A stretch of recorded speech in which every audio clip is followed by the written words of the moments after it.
Hi, honey. How was your day? Not good. Oh, what happened? Did you have trouble with some patients? Not exactly. The problem is trying to balance patient care with all the paperwork, rules, regulations. I'm gonna lie down for an hour. I haven't been sleeping well lately.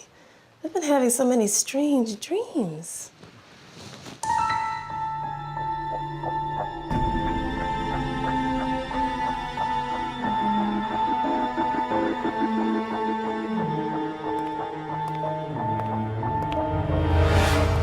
You don't look happy.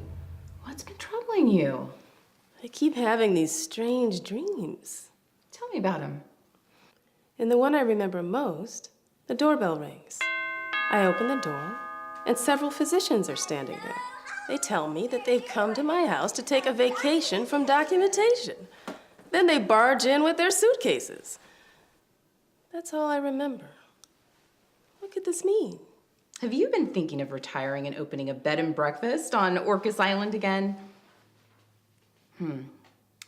Has there been issues with staffing? Well, staffing is always an issue, but our staff is wonderful. However, I have been worrying about how documentation impacts both our reimbursement and our quality of care. Could that be what's troubling me? It's possible. Maybe I can help you by summarizing the important points regarding documentation. I could use a clear and concise summary. Many government audits and reviews involve the lack of documentation. Improving documentation can be challenging when clinicians feel that documentation takes time away from patient care. Yes, that's the main problem. What areas should we focus on? Well, orders and certifications probably create the most issues. Having an order or certification is the sound evidence that the service is necessary. Sometimes orders and certifications are signature stamped instead of signed, not signed, or just plain missing. In some cases, it's okay for orders and certifications to be entered late. In the case of observation and short stay services, often the problem is orders that are not detailed enough. Those are good points. Now, what about improving documentation of the patient's condition? Often clinicians don't realize that someone reading the medical record months later might be looking for the rationale behind ordering that admission or test or procedure. It's probably important for clinicians to understand that even if they don't have a diagnosis yet, that their current thinking is very relevant and they should put it in the record. We sometimes have issues with items and services not being properly recorded. What can we do about that? Show the clinical staff how accounting for units, time, procedures, services, and supplies impacts reimbursement negatively. Not recording time for infusions and observation and units for drugs also can result in incorrect billing. And finally, try to identify the areas where improved reporting could have the greatest impact, and then focus your education and process improvement on those areas. This was very helpful, but I hope I can remember it all. I know, it's a lot to remember, but sometimes the only thing you have to remember is to ask a question. Thanks. I'll remember that.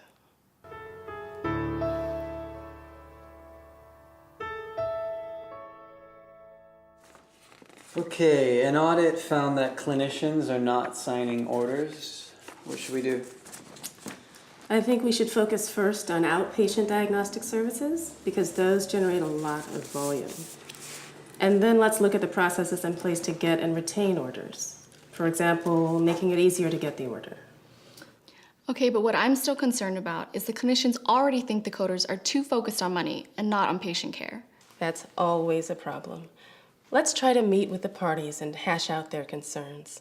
I suspect there are things that both could do to make each other's jobs easier. Okay, I'll have the meeting set up.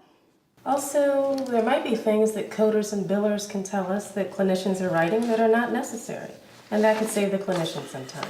Other than not having enough time, why do you think the clinicians don't write more in the record? Well, maybe they think documenting their working diagnoses and reasoning is bad from a malpractice perspective. Maybe they don't realize that poor documentation itself is a red flag for malpractice attorneys. Well, speaking of malpractice attorneys, one of my old college buddies is now a malpractice attorney. Maybe I could give him a call and maybe he could come talk to some of our clinicians. That sounds like a good idea. Do you want to set that up? Yeah, sure. Great. Now, what about the problem of documenting items and services provided to patients?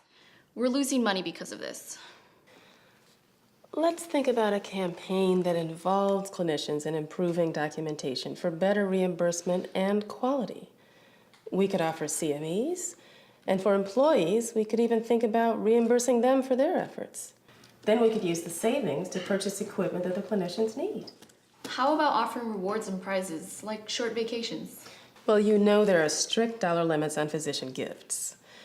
And I'm afraid we'd only be able to send them somewhere local.